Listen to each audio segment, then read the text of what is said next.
and it's probably even more than that now. It goes to show you how long it's been since I've Right. taken my family out to a restaurant. I know 30 bucks at McDonald's here alone. that. Well, that I do know. I mean, when I take the kids out to Burger King or whatever, it ends up being about $30. And so I mean, I can't even imagine what it would cost at a decent restaurant. But I mean, I don't even go there anymore. Not, what I'm trying to say is that you can take that money, you put it aside, and just do it. I'd say do it a little bit at a time, but you really need to focus now on these key things because we really don't know when it's going to hit or what's going to hit or how it's going to hit. But you want to focus on the key things that are going to enable you to weather the storm for the longest amount of time. So we were talking about canned goods. We were talking about the dried stuff, the beans, the wheat, the corn that you'd feed livestock. That's always good. The dollar store, the Dollar Tree. John, what about heat? What about heat? If you needed to heat your house on the cheap, how do you do it? Wood. I have a coal / wood burner that's out in our extra room, and the neighbor down the road. Of course, I live in the country. He has 300 acres, and he told me, when you need wood, you let me know. I'll get you all the wood you can handle. My uncle gave me 1.5 tons of coal. So basically, I run my pellet burner in a day. I'm not on the grid as far as natural gas or propane. I run my pellet burner, which I burn corn and wood pellet 50-50 mixed during the day, or at night, excuse me, and I run the coal wood burner during the day. Now, I have the blower on that hooked up to a power inverter. The power inverter is hooked to a battery bank. The battery bank is being charged by a wind turbine that I purchased fairly cheaply on a website called MissouriWindandSolar.com. Mm-hmm. I put it up in the air. It all came in the package. It was very easy to put together. And I put it up. It started generating electricity. I'm charging my battery banks. And it's going into an inverter. And I'm heating my house during the daytime for absolutely nothing. That's great. And here's another link I'm just putting up in the chat room too, If you can't buy a wood-burning stove or you're having this is one of those do-it-on-the-cheap type of things, they make a conversion kit that you can convert a 55-gallon drum into a wood-burning stove. I just put the link up to that. It's $40.41. So if you can go down to your local automotive shop or whatever and heist one of their 55-gallon drums or just ask for it, you can clean it out and convert it into a wood-burning stove for literally $40.41. Then, of course, you're going to have to go to the hardware store or whatever and get some flex tubing in order to get your exhaust out, so it's not like just emptying out into your house. But that's just another option that you have. And then, John, the soda can heater, was that not absolutely. Cool? Yeah, they I believe they sell those all at Missouri Wind and Solar. They got the soda can heater, they got solar, they got the solar option, and they have the Vogels. I think it's the Vogelzang barrel stove attachment. They have all that. Right. And it's important to note, we are going into the winter season, and I don't know if you folks have seen some of the weird weather patterns that have been going on, but it's weird. And case in point, I'm in North Carolina, and I'm having some very unseasonably cool nights, especially here, only because, we typically don't see temperatures in the 20s until January, February, and we're already there, and it's November. So it's very interesting to see that happen, and if things do go south during the winter, you're going to want to find an alternative way to heat your house. So, these are just a couple of ways that you can do it on the cheap, and do it quickly if you had to. Aaron, do you have any suggestions? No, we have a wood burner. That's how we heat our house. So we're already off grid that way. That's all we use. Yeah, that's all we use. In fact, we're in the process of getting our wood in for this winter. But we also cook on it. If we have power outages, because we have ice storms here, that's what I cook on. You just got to have iron cookware. That's the best thing to use, or big stock pots. Right. Now, if anybody has like an Ollie's, I don't know how. I know it's a national, and I don't know where their reach is, but an Ollie's bargain outlet or whatever, they always have cast iron cookware, always, and it's cheap, comparatively speaking. That's the best stuff to cook with. Oh, yeah, that's all I use. Yeah, and believe me, it even gives you. Doesn't it even give you iron? Doesn't it infuse iron into your food? Yeah, it's supposed to a little bit. Yeah. Yeah, that's interesting. And you definitely have to take care of it like they tell you, and that you don't ever use soap on it, ever. Once it's seasoned, you just keep boiling it. You don't ever use soap. I want everybody to, if I could, Joe, real quick, get their pen and paper out so they get ready to. I want to give a recipe to everybody. Yeah. A very quick, simple recipe. John probably already knows it, but when you're prepping, we're prepping with one meal in mind. A good meal once a day, so we get all of our calories and carbs and protein. But you're going to want something to eat in the morning, especially if you've got to go, whatever, guard duty or whatever you're doing. So the best thing to do is to use what they did back in the Army. I'm sure Griff knows this too, is hardtack. And hardtack will store for a long time. You can add some, put some honey on it when you're done, whatever you want to do. But the hardtack recipe will give you some good carbs to get you going in the morning. So if everybody wants to, I can. When you just tell me when, Joe, and I'll. No, by all means, go ahead. Knock it out.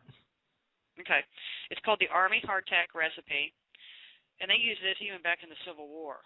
And you take 4 cups of flour, 4 teaspoons of salt, about 2 cups of water. You want to preheat your oven to 375. This only makes about 10 pieces, and you mix the flour and the water together and the salt in a bowl. And you want just enough water so the mixture will stick together. You want to goo it around so that the dough doesn't stick to your hands. Then roll it out with a rolling pin into the pan. You want to shape it. After you roll this out, you want to shape it into like a rectangle. You cut this dough into squares, probably about 3 inches by maybe 2.5 inches, about a half an inch thick. And then you cut those squares, and then you poke holes in it. But you don't want the holes to go all the way through to the bottom of the pan. You want it's going to resemble kind of like a big saltine cracker. You can use a nail. You can use anything you need to do it. Then you're going to want to do the same on the other side. Turn it over, and then you're going to want to bake it on an ungreased cookie sheet in the oven for about 30 minutes. Then you turn each piece over, and you bake it for another 30 minutes. They're going to be lightly brown on each side. Once you store these and put them up so they stay dry, these will last for months.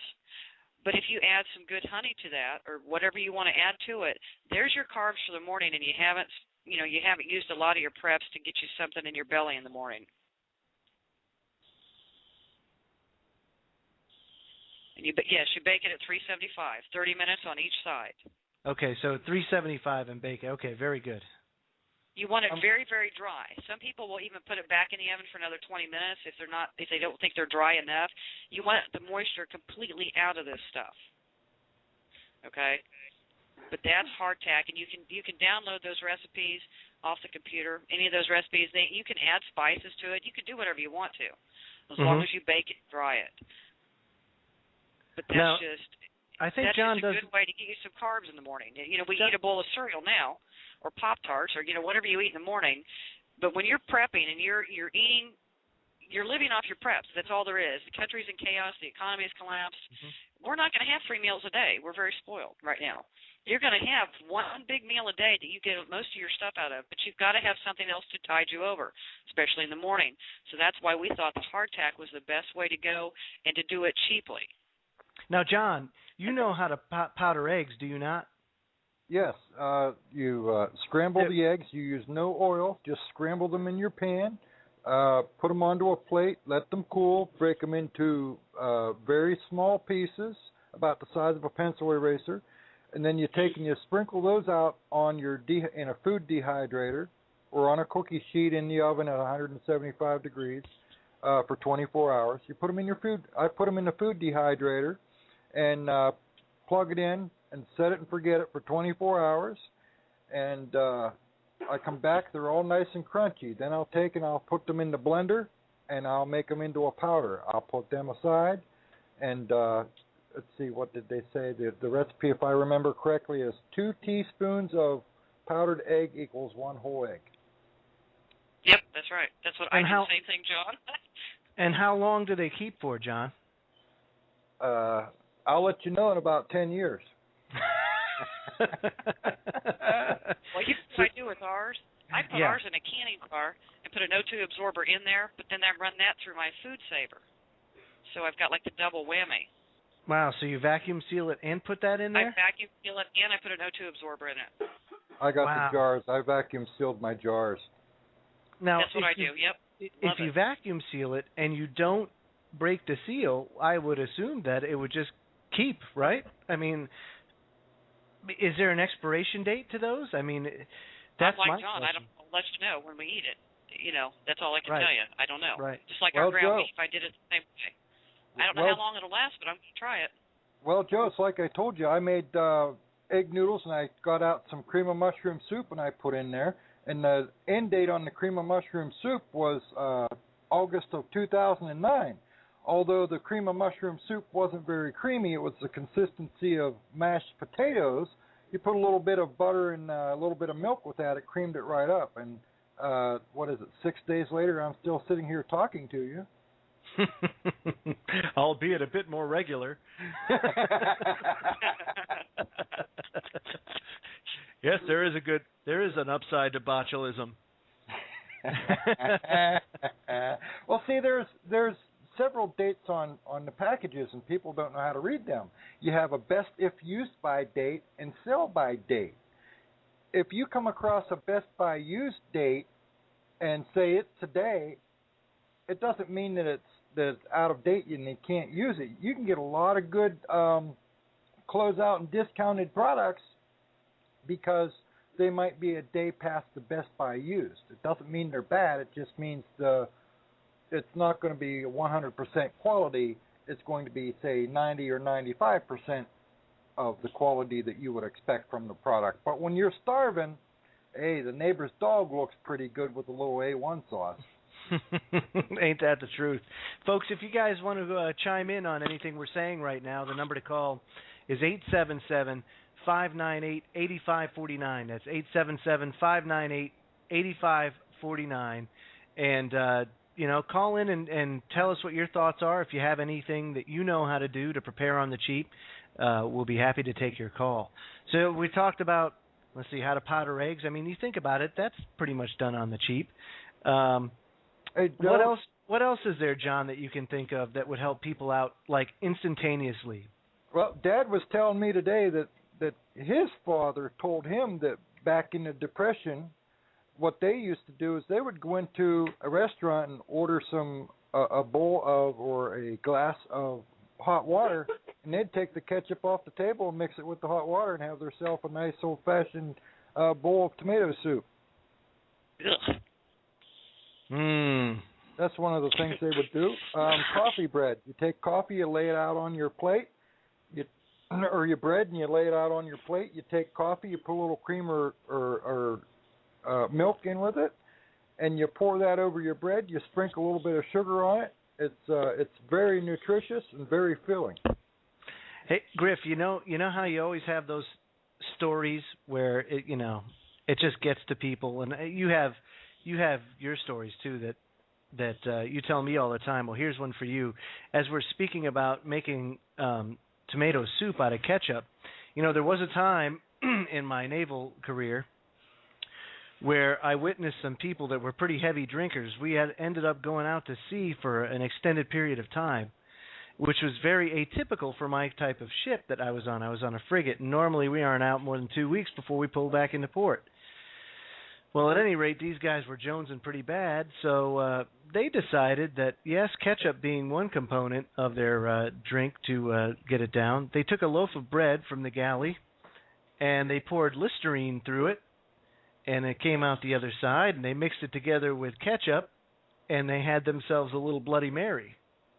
Now, you want to talk about... Yuck. Whoa. Now, back in the 40s and 30s, it was a common thing to take a piece of bread as a filter and pour Solox or Sterno through the bread and dilute it and drink it. Ugh. Can you imagine sterno and Solox? No. Ugh.